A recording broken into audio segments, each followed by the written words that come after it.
Piémont du Haut-Atlas. La vallée s'étale, frémissante en une vaste apparition.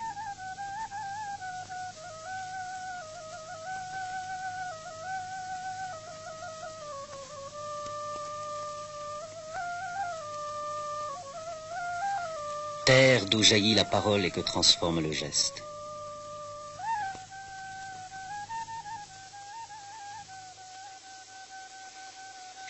Lieu de confluence, terre humanisée. Dans ce monde apparemment ouvert et rationnel, coexistent deux systèmes d'exploitation et de production.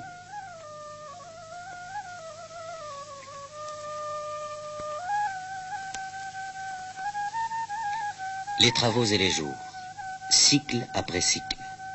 La terre fixée, organisée selon les lois établies. L'eau des fontes, assez abondante, permet à l'homme de la plaine d'irriguer sans difficulté la terre.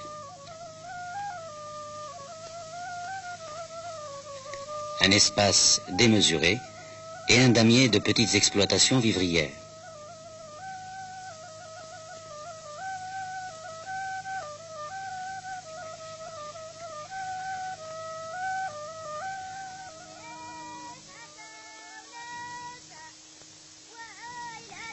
Mais qu'on remonte pour aborder les premiers contreforts montagneux, l'espace s'atrophie.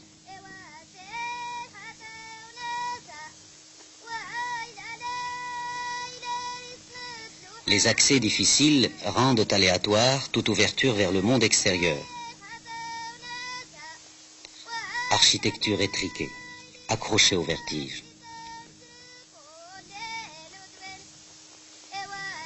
L'avarice des éléments, l'isolement de cette vie extradiée de tout circuit de communication ou d'échange impose une organisation collective.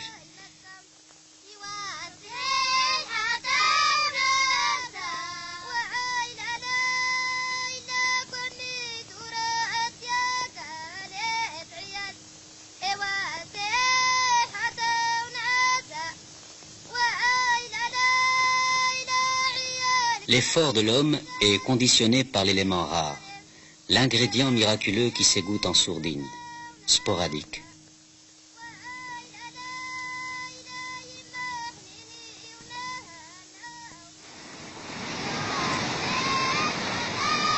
Miracle accourant des greniers du ciel, dévalant d'entre les pics et la rocaille pour ébranler tout ce qui, sur terre, vit. L'eau, la plus ancienne des forces brutes, dispensatrice immémoriale magnétisant l'homme, force éternelle que l'instinct domestique canalise, retourne contre la hantise et la faim. Vieil instinct dictant les institutions humaines, élaborant des lois, non artificielles ou oppressives, mais en fonction d'une nécessité vitale. Combat quotidien de l'homme pour survivre.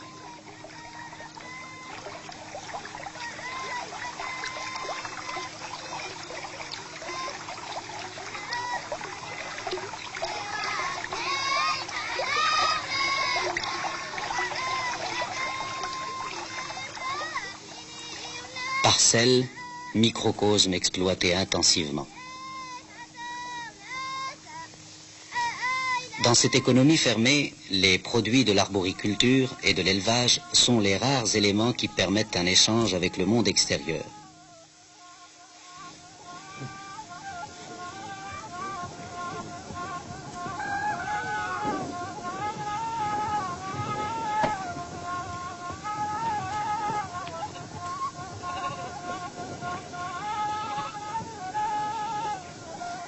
Eau, magnétisant hommes et bêtes.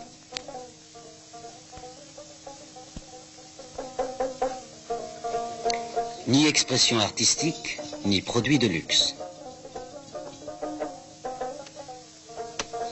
Tissage, comme travail du bois, couvre uniquement les besoins domestiques, utilitaires.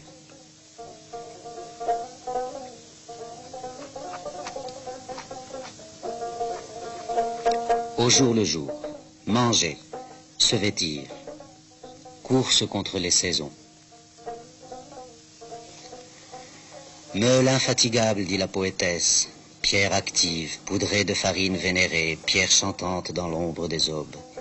Et toi, fuseau, tourne, tourne, blanche toison, enroule-toi pour le bien des gens de la maison.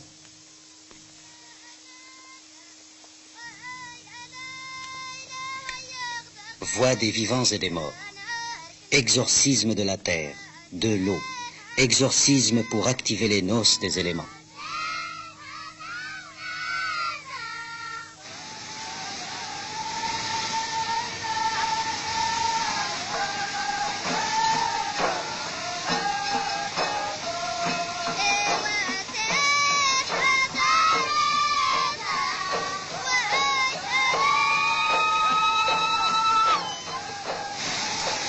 Après la fonte des neiges, l'eau dégringole en cascade torrentielle jusqu'au dernier contrefort pour se scinder en deux courants.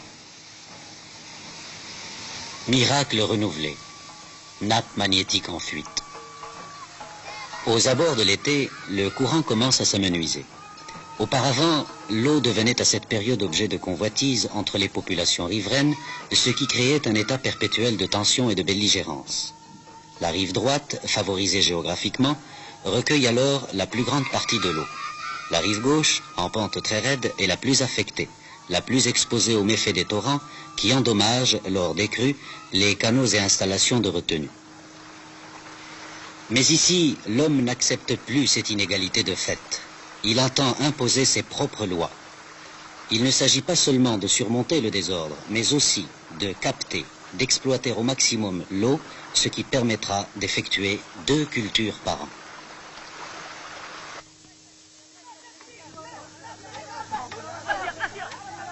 Dès l'approche du solstice d'été, l'événement se prépare. On commence par écurer un bassin de retenue afin d'emmagasiner l'eau au cours de la nuit.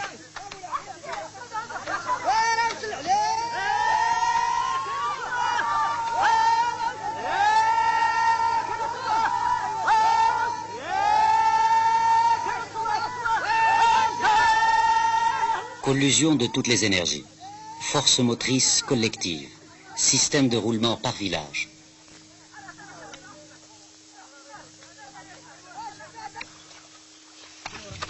On procède ensuite au nettoyage et à la restauration des séguias.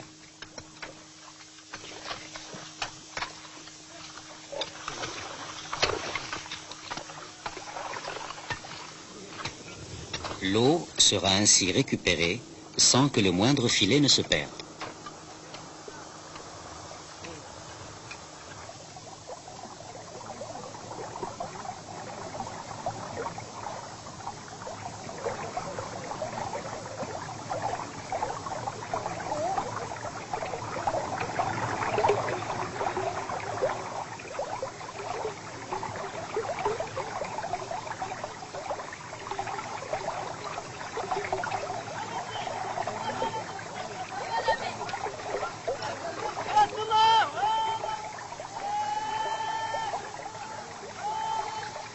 Aménagement, enfin, d'un pont de détournement qui permettra d'acheminer la moitié de l'eau de la rive droite à la rive gauche.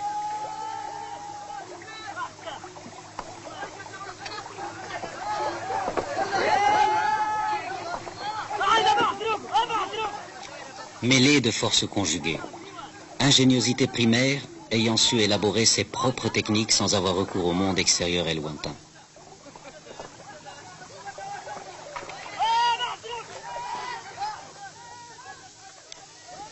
Par la force des choses, moyens appropriés aux réalités.